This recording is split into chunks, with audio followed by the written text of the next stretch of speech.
দর্শক আসসালামু আলাইকুম। আমি ডাক্তার আহমেদ নাজমুল আনাম, শিশু কিশোর নবজাতক এবং শিশু হৃদরোগ বিশেষজ্ঞ। বরাবরের মধ্যে আপনাদের সবাইকে স্বাগতম জানাচ্ছি। দর্শক, আজকে একটি বিশেষ সচেতনতামূলক একটি পোস্ট আমি করবো আজকে। আমি আসলে গতকালকে আমার ফরাজি হাসপাতালের যে চেম্বারে, ওখানে আমি বুধবার ইকো করি। তো সেখানে আজকে অনেকগুলো ইকো করলাম এবং আজকেও মাতোয়াইলে আমি অনেকগুলো ইকো করে দেখলাম বাবুদের ইকো করে, যে বাবুদের যদি ধরে যায় যে 100 জন ইকো করে থাকি, প্রায় 20 থেকে 30 জনেরই হার্টে কোনো না কোনো প্রবলেম ধরা পড়েছে। তাহলে আপনারা বুঝতে পারছেন আসলে বাবুদের যে হার্টের যে রোগ, সেটা তো আসলে আমরা আগে ভাবতেই পারতাম না যে বাবুদের আবার হার্টের রোগ হয় নাকি। তাহলে দেখেন যে 100 জনের যদি 20 জনেরই কোনো হার্টের প্রবলেম পায়, এবং সেইগুলো কিন্তু যাদের, আমি বারবার বলি, যাদের বারবার ঠান্ডা কাশি লাগছে, ওজন বাড়ছে না, মাঝে মাঝে মুখটুক নীল হয়ে যাচ্ছে, লম্বা হচ্ছে না, তাদের কিন্তু অবশ্যই ইকো করা প্রয়োজন, হার্টে কোনো সমস্যা আছে কিনা বের করার জন্য।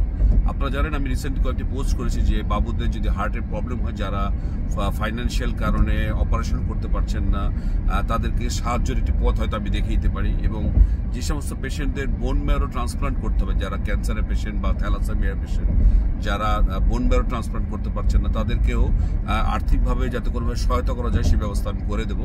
আমি কয়েকজন পেশেন্টকে বিনামূল্যে অপারেশন করিয়েও এনেছি। সেই সাথে যারা বোন ম্যারো যারা করতে চান, সেটা আমার সাথে যোগাযোগ করতে পারেন।